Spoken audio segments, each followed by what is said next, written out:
नमस्कार, मेरा नाम है अभिषेक मिश्रा और आप देख रहे हैं युवा बोलेगा। युवा बोलेगा पर आज हम एक बार फिर से इतिहास के उन पन्नों को पलटेंगे जहां पर इतिहास ने कुछ पढ़ाया लेकिन हकीकत कुछ और थी। जी हां, आज हम बात करेंगे सिकंदर की, यानी अलेक्जेंडर की। अलेक्जेंडर का नाम आप सबने सुना होगा, सिकंदर का नाम सुना होगा और तमाम फिल्मों में या तमाम जगहों पर ये डायलॉग होता था कि सिकंदर की तरह जीतता है, मुकद्दर का सिकंदर, तमाम चीज़ें। सिकंदर को विश्व विजेता माना गया कि वो जहाँ पे भी आक्रमण करने गया, जिस देश में गया, जिस सीमा को लांघा उसने, वहाँ पर उसका कब्जा हो गया। लेकिन क्या ये सच था? और भारत में जब वो आया, क्या उसने भारत की सीमा को जीता था? जी नहीं, ऐसा बिल्कुल नहीं हुआ था। ऐसा क्यों मैं ऐसा बोल रहा हूँ, इसके बारे में मैं आपको बताता हूँ। पहले सिकंदर के बारे में कुछ जानना ज़रूरी है। सिकंदर यूनान के मकदूनिया जगह का था। उत्तर यूनान का एक हिस्सा है मकदूनिया। वहाँ पे फिलिप के घर में पैदा हुए थे। फिलिप वहाँ के बादशाह हुआ करते थे यूनान के, और उनके वो बेटे थे। 20 वर्ष की आयु में सिकंदर को बादशाह बना दिया गया क्योंकि फिलिप की हत्या हो गई थी। ईरान और यूनान के बीच में प्राचीन काल से युद्ध होता आ रहा था, शत्रुता थी। और उसी समय इन्होंने प्रण लिया, सिकंदर ने प्रण लिया कि वो विश्व विजेता बनेंगे और ईरान को जीत लाएंगे।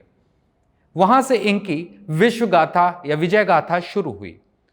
सबसे पहले ईरान को उन्होंने जीता, वहां पर अपना पताका फहराया। तो ईरान से निकलने के बाद अगर अरब की बात करें तो अरब में उन्होंने अपने पताका फहराया। उसके बाद विश्व के कई इलाकों में वो पहुंचे और उन्होंने अपनी विश्व जो गाथा थी उसको बढ़ाते गए, विजय गाथा को।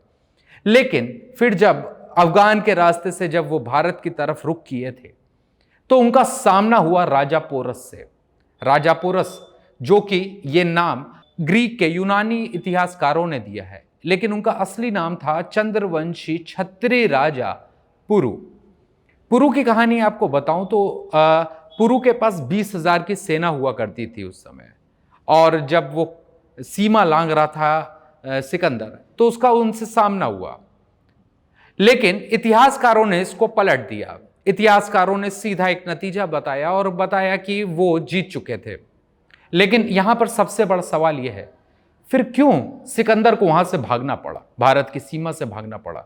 अपनी विजय गाथा गाने वाली, शौर्य वीरों वाली जो उनकी सेना थी वो भाग खड़ी हुई। भगदड़ क्यों मच गई थी उसके खेमे में?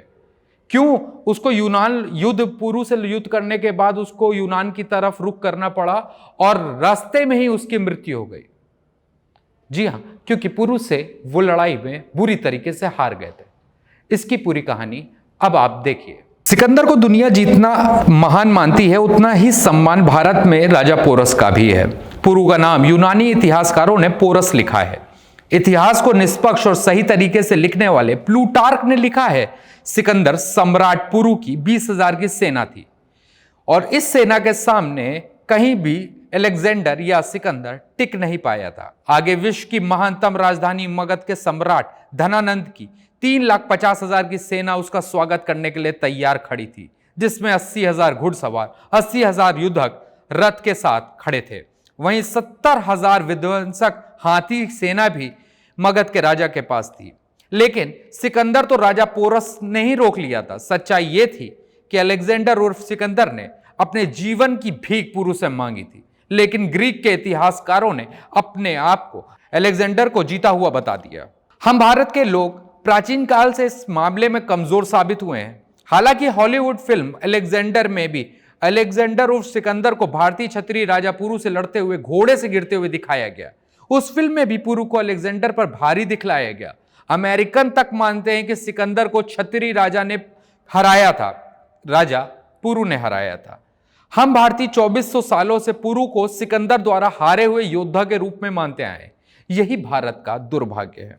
तो देखा आपने किस तरीके से मार्क्सवादी इतिहासकारों ने, कम्युनिस्टों ने और भारत के जो अब तक के इतिहास लिखते आए हैं, उन्होंने किस तरीके से सच को दबा के रखा।